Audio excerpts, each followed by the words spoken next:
Hello, I'm Grin Grimsley, and welcome to another episode of Grin Reviews. In this episode, we're going to have a look at a game in which you raid a river, which is aptly named River Raid, for the Atari 2600. That's right, if you're looking to raid a river, then River Raid is the game for you. The object of the game is to go along this here river and destroy literally everything on your path.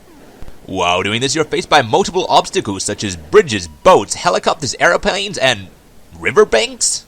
That's right, folks, flying into the riverbanks can kill you, which actually surprised me quite a lot because I was under the impression that I was flying above everything, sort of like what you're seeing on the screen here. But as you can run into a riverbank and die, it actually means that you are lower than the riverbank, and instead of flying above everything, it means that you're more of flying through a canyon. Therefore, this game perhaps should have been called Canyon Raid, as it's nothing like this, but instead a lot more like this. And having realized that, the game suddenly felt like something else.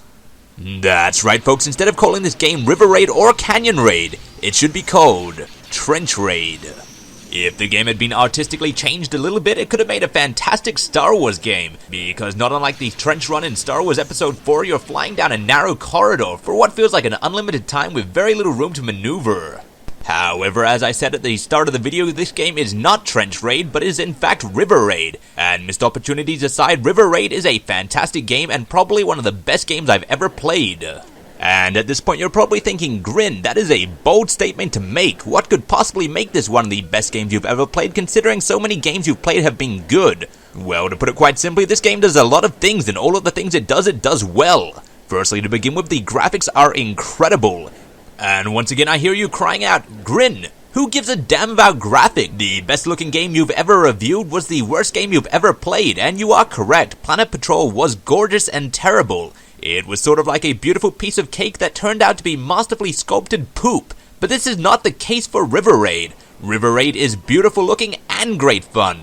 The graphics, in my opinion, go above and beyond what was required for the game. When you turn your plane left or right, it banks, and it looks freaking awesome when it does that.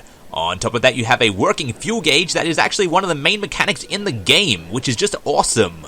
The colors in the game are vibrant, and your enemies are also looking fantastic. The only issue I have with the graphics in the game is the earlier mentioned depth perception issues, but that's okay, you quickly learn to adapt to it. Just like most games on the Atari 2600, the aim of the game is to get a high score. You do so by blowing up the boats, bridges, helicopters, and airplanes you encounter, and you can also get extra points by shooting the fuel. However, the fuel is not just there to shoot to get extra points, but is actually an important part of the game. Just like airplanes in real life, the airplane you're flying in River Raid can run out of fuel. And once again, just like airplanes in real life, you can top up your airplane by simply flying over a fuel tank. If you run out of fuel, the game will start beeping and your airplane will crash, taking away a life.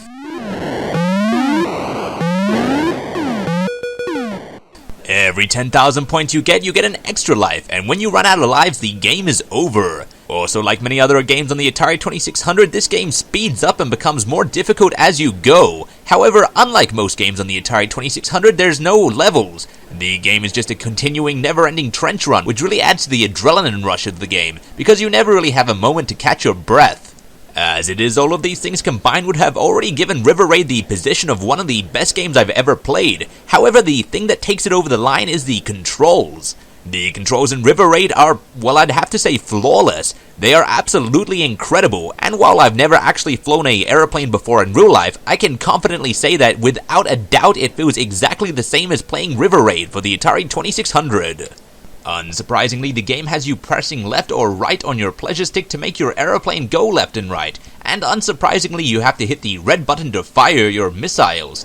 That's all extremely expected, and that's all I expected there to be. However, pressing forward on your pleasure sticks makes your airplane go faster, and the sound effects makes it sound like the wind is rushing past your hair, and pulling back on your pleasure stick makes your plane go slower. This mild addition to the controls really makes a major difference, as it allows you to duck and dodge the enemies. It also means that whenever you run into an enemy, you can never be mad. At no point during this game did I ever feel like I had died because of a cheap shot. Instead, it felt like I had died because of a failure of my skills.